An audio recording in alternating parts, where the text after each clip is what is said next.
Every few years, Iran finds itself at a crossroads. A moment when the people's voice and the state's power collide in ways that shake the foundations of the country. In late December 2025, a spark lit a flame that would quickly spread across the entire nation. What began as protests against rising inflation and economic hardship soon turned into the most widespread anti-government movement Iran has seen in years. Across cities, including Tehran, Shiraz.com, and Mashhad, ordinary citizens poured onto the streets, unified by frustration over the collapsing riala, soaring prices, and a sense that their voices were going unheard.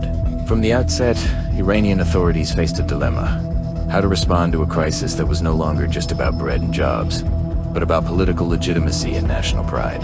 As the numbers grew, hundreds of protesters arrested, dozens killed, and thousands more demanding change. The government's instincts turned toward control. Communication channels were cut, with internet and phone services throttled in an effort to suppress reporting and organization. Security forces confronted demonstrators with tear gas, live ammunition, and mass arrests, even as videos circulated showing crowds chanting and defying efforts to silence them.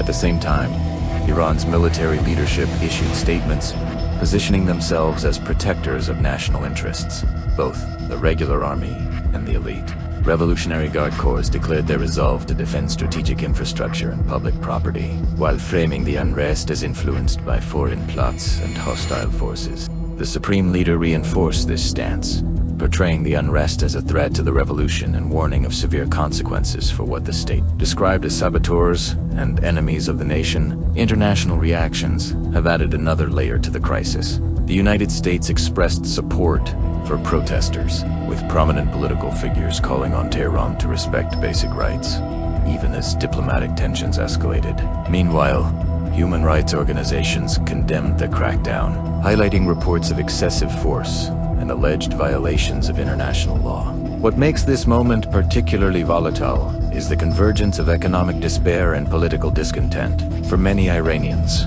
this wave of protests reflects a broader yearning for change. Not merely reform, but a reimagining of how the country is governed. And while Tehran's leaders insist that security and order must prevail, the streets continue to echo with a demand for dignity and a future free from fear.